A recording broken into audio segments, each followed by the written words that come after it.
Good evening, everyone, and welcome back to another Supercoach Insider podcast. My name is Swizz, here with a special guest from the SDS Supercoach Podcast.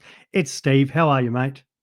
Doing great, doing great. Thank you so much for having me. It's always a pleasure talking to you, Swizz. No, I do appreciate that. This is going to be a short, sharp episode. The Booms and Busts series continuing on. Before I jump into that, as always, check us out on all our social media platforms, in particular YouTube, Spotify. Get in contact with us via X Supercoach Insider 100 and Swizz 26. What about you, Steve? How can the good people out there find you? Yes, Stephen D.W. Smith on Twitter, SDS Supercoach on YouTube, and TikTok SDS_Supercoach. Love it. Love a bit of TikTok there. All right. So we're going to booms and bust, a bit of a unique episode. So for you, mate, is there a player that you're looking at who you think is going to have an absolute boom season this year, or maybe is a bit of a unique, or maybe you've got two players there. One might be a bit of a unique, and one you think is just going to be the player that nobody's really talking about, but they're going to go off. Well, I mean, I've got a rookie at the minute that I'm really monitoring pretty closely at the minute, which is Xavier Lindsay for the D's. Now, I'm pretty sure he's on a monitored program before the Christmas break.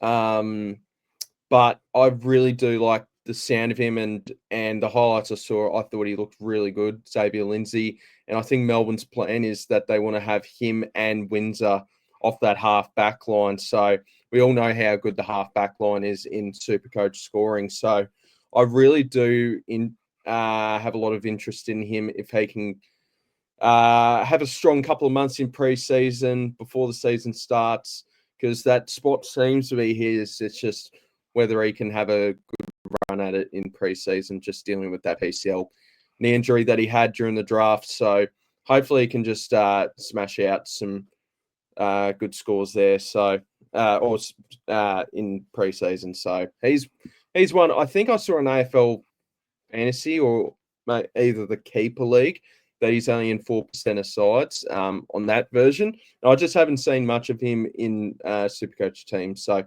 I'm really monitoring him very closely because he's got a lot of potential to be a rookie. Love that, mate, because he hasn't left my side. So I think you and me might make up for that 4% because I think he will add a lot to that Demon sort of half back, even wing role there. So we saw how good Caleb Windsor was for coming in his debut season. So I think Xavier Lindsay will offer similar. On the opposite end of things, mate, who is the popular player that you think you do not want a bar of? You think is going to be a bit of a bust this season? Do you have a player like that in mind? Oh, gee, it's a tricky one. I mean, there's a couple in my head that I'm a bit.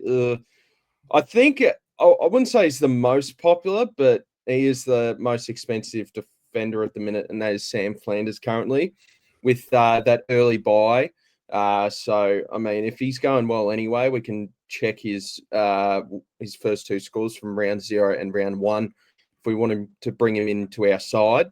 So that's one reason. Second thing is I don't really like what I know they're trying to get the ball in his hands, but I don't really like what they're doing just with him, just due to the amount of times he's changed positions, that sort of thing. So we remember that there was a period where he was a pure halfback, main kick-in distributor, that sort of thing. He was in the midfield, which we're excited about. But then later in the season, he was playing half forward, and that's when we saw that 100 streak end. And I'm going to need a bit more clarity in his role before I'm willing to pay $641,000 for him. So I think at the minute that's one I'm steering clear.